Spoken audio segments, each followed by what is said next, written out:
আসসালামু আলাইকুম ভিউয়ার্স, কেমন আছেন আপনারা? আশা করি ভালো আছেন।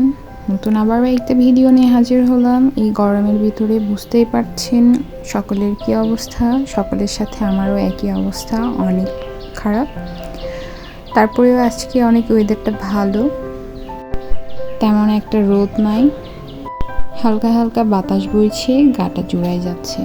তো এর মধ্যে আমার চায়না টগরগুলা এত সুন্দর লাগছিল, যার কারণে ভিডিওটি করে ফেলছি আর আপনাদের সাথেও শেয়ার করে ফেললাম। আমার সংগ্রহে যে কয়টি গাছ আছে তার সব কয়টি গাছই আপনাদের সাথে শেয়ার করব। ভিডিওটি যেই দিন করেছি সেদিন অনেক রোদ ছিল। এই দেখুন সূর্য কত কড়াভাবে আমাদের রোদ দিচ্ছে। আর ভিডিওটি মেক করতে করতে অনেক লেট হয়ে গেছে।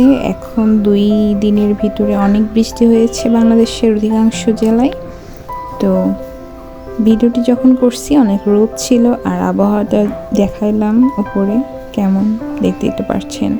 আমার চায়না টগর গাছগুলো যে কয়টি রয়েছে তার প্রতিটি গাছে ফুল ফুটছে আর এগুলোই আপনাদের দেখাবো। দেখুন কত সুন্দরভাবে ফুল ফুটছে।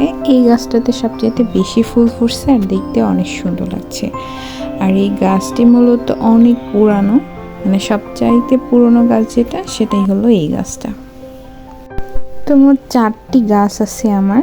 তো 4টি গাছই বেশ বড় সড়ো হয়ে গেছে, 2টা ছোট ছোট আর এইটা, আর আরও একটা আছে যেটা প্রথমে দেখিয়েছিলাম সেই গাছ, না প্রথমে না দেখাবো, সেই গাছটা রয়েছে।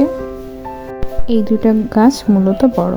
আর এই দেখুন আগের একটা ভিডিওটিতে আমার এই ডালিম গাছ দেখিয়েছিলাম, তখন যে ফুলগুলো ছিল সব ফুলগুলো ঝরে গেছে, কিন্তু এই ফুলগুলো পরে যেগুলো ধরছে সেগুলো থেকে একদম ফলে পরিপক্ক হতে শুরু করে দিয়েছে।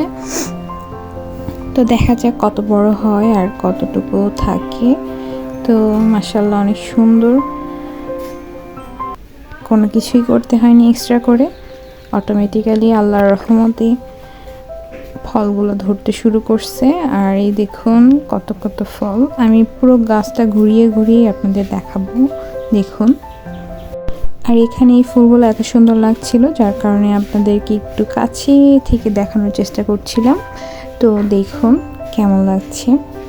আর বাইরে এত রোদে তো ভালোই লাগছিল না, পুরো ঘেমে গেছিলাম, বের হতে ইচ্ছা করছিল না, তারপরেও বের হয়েছি।